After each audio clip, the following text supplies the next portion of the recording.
Bismillahirrahmanirrahim. Assalamualaikum warahmatullahi wabarakatuh. Selamat datang teman-teman di channel saya Gani Rozaki.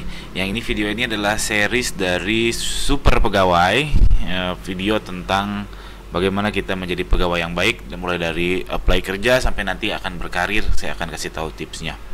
Siapa sih saya berani ngomong kayak gini? Sebenarnya saya bukan dari perusahaan besar, cuman saya punya perusahaan kecil, UMKM yang sudah menerima kurang lebih 1000 email. Ada, saya pernah baca mungkin 500 email lebih. Walaupun perusahaannya perusahaan kecil, dan itu saya rasa sudah cukup menjadi pengalaman saya untuk tahu mana sih CV yang bagus, mana sih pegawai yang bagus, gimana sih jenjang karir pegawai yang bagus, dan seterusnya.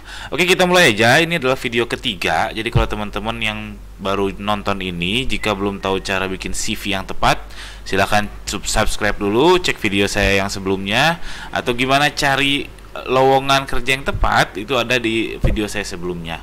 Di video ini judulnya adalah tips mengirim lamaran kerja. Jadi CV udah ada nih, CV udah ada. Lalu cara nyari lowongan kerjanya udah tahu. Sekarang ngirimnya, sebenarnya ngirim simple ya, kita cuma ngirim aja via email. Kalau surat udah nggak zaman kali ya. Terus udah selesai. Cuman ternyata masih banyak yang salah, itu sayang sekali. Ini hal kecil tapi banyak yang masih ngaco, dan nggak jarang, cukup sering saya nge-skip email lamaran karena tidak melakukan hal-hal ini. Oke, langsung aja. Ini video singkat aja, mudah-mudahan nggak lebih dari 10 menit. Tips mengirim lamaran kerja. Yang ke satu, itu wajib pakai cover letter. Nah, apa sih cover letter? Cover letter itu kalau misalkan teman-teman ngirim email, ini misalkan tampilan Gmail ya. Terus di sini kan ada sebentar. Di sini ada judul email, ada penerima email, kopi karbon, dan seterusnya. Lalu ada attachment di sini. Nah, di sini kan biasanya bisa ditulis sesuatu nih teman-teman. Nah, bisa ditulis kepada yang terhormat HR perusahaan ABC, kepada yang terhormat Bapak bla bla bla. Saya mengirimkan ini dengan bla bla bla bla bla bla. Nah, kasus yang sering terjadi itu ini kosong.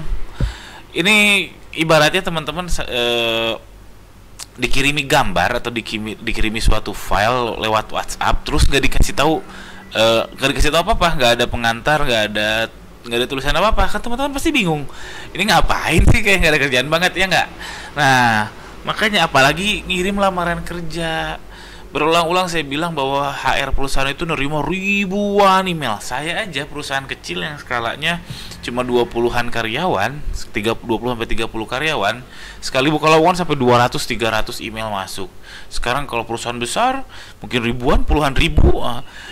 Itu nggak mungkin orang ngeceknya satu-satu. Jadi paling gampang adalah membuang yang udah jelas nggak penting. Nah, kalau teman-teman nggak ngisi si body email atau cover letter ini, artinya teman-teman nggak sopan, dan wajar sekali kalau HR itu nge-skip email teman-teman. Jadi ini wajib diisi. Yang ada yang bisa nulis itu loh. Ingat ya, ini ada judul, ada penerima email, lalu di bawahnya ada body email. Ini namanya body email. Body.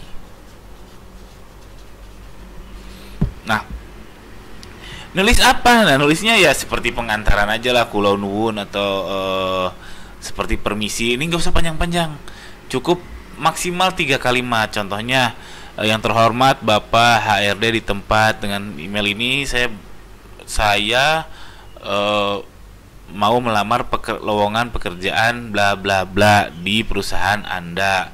Terus kasih 1 kalimat aja untuk penguat bahwa Anda pantas. Misalkan lowongannya adalah fotografer, tulis aja saya berpengalaman 3 tahun di fotografer wedding. Atau misalkan lowongannya adalah programmer, tulis aja di setelah tadi pengantar yang ngasih tahu bahwa Anda ngirim lamaran kerja, masukkan 1 kalimat promosi. Contohnya, saya pernah memprogramkan game Mobile Legend misalkan, kurang lebih seperti itu. Oke, 1 ini wajib. Kalau enggak ini sayang banget, karena ngetik itu nggak susah, dan saya juga Mungkin ratusan kali saya menemukan email yang seperti ini dan memang saya skip.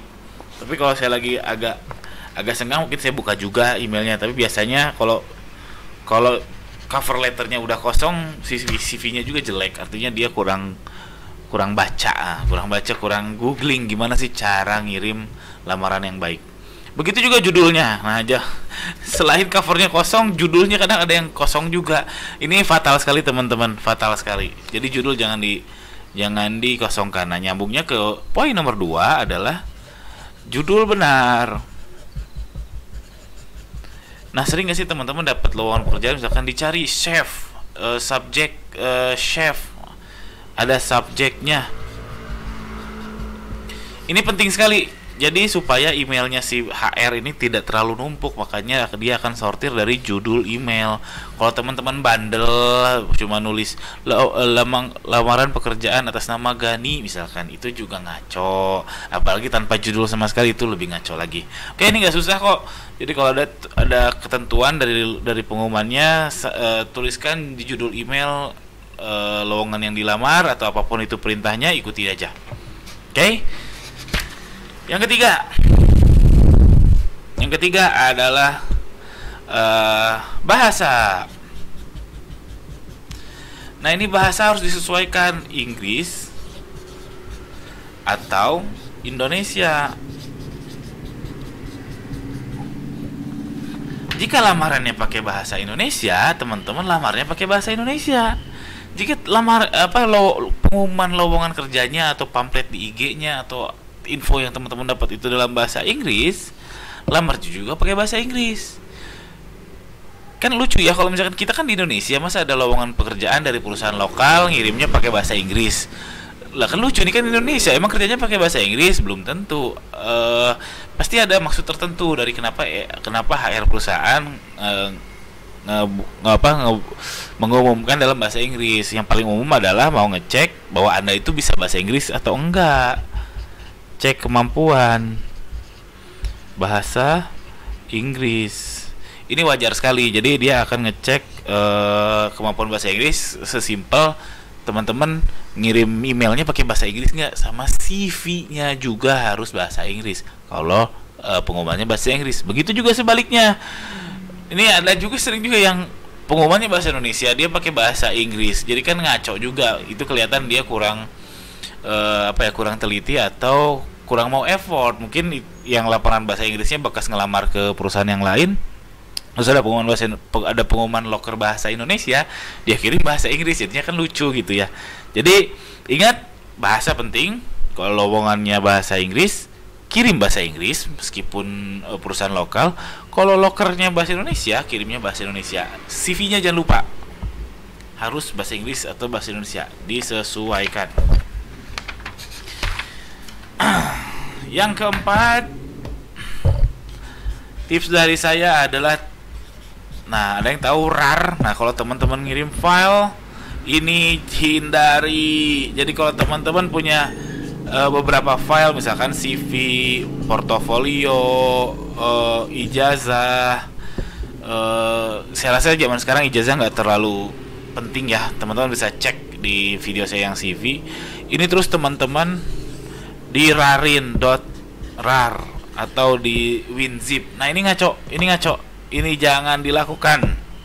Kalau ada 3 file, kirim 3-3-nya. Kalau ada 2 file, kirim 2-2-nya. Kenapa? Karena ngabisin waktu rekruter. Saya juga kalau melihat ada yang emailnya RAR, aduh repot banget, harus di-download dulu. Habis waktu saya. Padahal sekarang kalau email tuh kita bisa preview aja. Kalau CV tinggal klik keluar CV Anda, tinggal baca.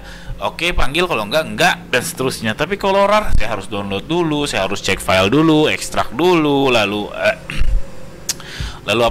baca lagi, terus ini emailnya yang mana, wah ribet banget. Jadi jangan pakai RAR. Kirimlah kalau ada 3 file, 3-3-nya. Kalau ada 2 file, 2-2-nya, dan seterusnya. Lalu yang terakhir dan lucu juga sih kalau misalkan teman-teman nggak ngeh ada ini harus dilakukan, yaitu fast respon. Aduh, ini baru aja beberapa minggu lalu ada ada yang ngelamar ke perusahaan saya, ini kelihatannya cocok nih, CV-nya bagus, pengalamannya oke. Terus saya coba telepon, gak diangkat. Saya lupa udah dibalas atau belum, cuman yang jelas saya telepon gak diangkat, ya udah saya ilfil. Ya kan lucu kan ya, dia nyari pekerjaan tapi nggak ngangkat nomor telepon. Oke, mungkin dia sibuk, ya telepon balik kek. Nah sekarang masalahnya dia nggak telepon balik. Nah teman-teman harus pas respon. Udah ngelamar kerjaan, teman-teman harus bisa segera membalas email, segera membalas WhatsApp, segera mengangkat telepon jika ada telepon yang tidak diketahui. Siapa tahu itu rezeki teman-teman untuk kerja di perusahaan tersebut. Oke, sekian aja tutorial ini, tips ini. Jika teman-teman suka, tolong subscribe channel ini. Jangan lupa praktek. Insya Allah nanti video selanjutnya adalah tentang bagaimana wawancara. Wawancara juga mungkin cukup panjang. Sekian aja. Kalau ada pertanyaan jangan lupa tulisan di kolom komentar di bawah, dan subscribe dulu karena insya Allah video-videonya bisa bermanfaat buat karir teman-teman atau tips kehidupan teman-teman. Sekian, assalamualaikum warahmatullahi wabarakatuh. Selamat praktek.